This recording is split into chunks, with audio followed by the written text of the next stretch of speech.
इन क्लिप में असां सूरह बकरा जो 8हों रुकू उन जो तर्जुमो इंशाअल्लाह अज़्ज़ व जल ॿुधंदासीं।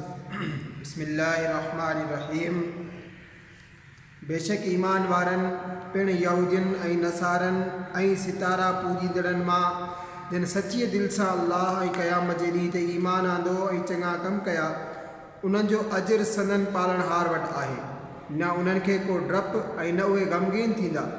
ऐं यादि करियो जॾहिं असां अव्हां खां तौरेत खे मञण जो वाइदो वरितो ऐं वाइदे ख़िलाफ़ी सबबि तव्हांजे मथां तूर जबल उछलाइण लाइ बुलंद कयो, ऐं जेकी कुझु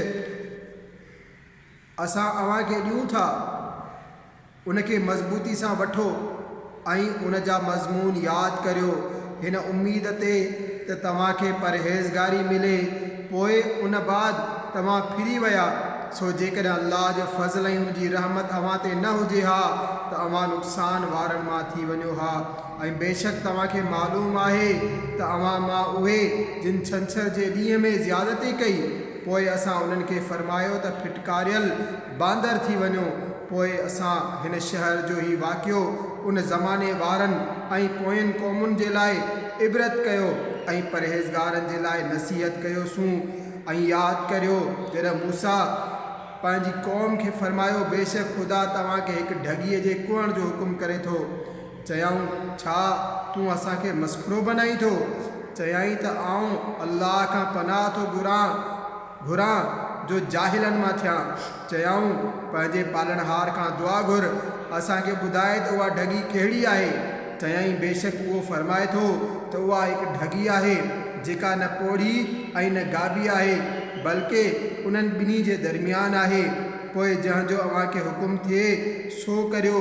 चयाऊं, पंहिंजे पालणहार खां दुआ घुर त असांखे ॿुधाए त उनजो रंग कहिड़ो आहे। चयाईं, फ़रमाए थो त उहा ढॻी फिके रंग जी आहे, उनजो ॻोढ़ो रंग आहे, ॾिसंदड़नि खे वणे थी।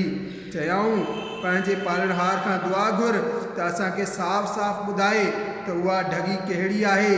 बेशक ढॻियुनि में असांखे शक पइजी वियो आहे ऐं अल्लाह घुरियो त असां सिधी वाट लही वेंदासूं।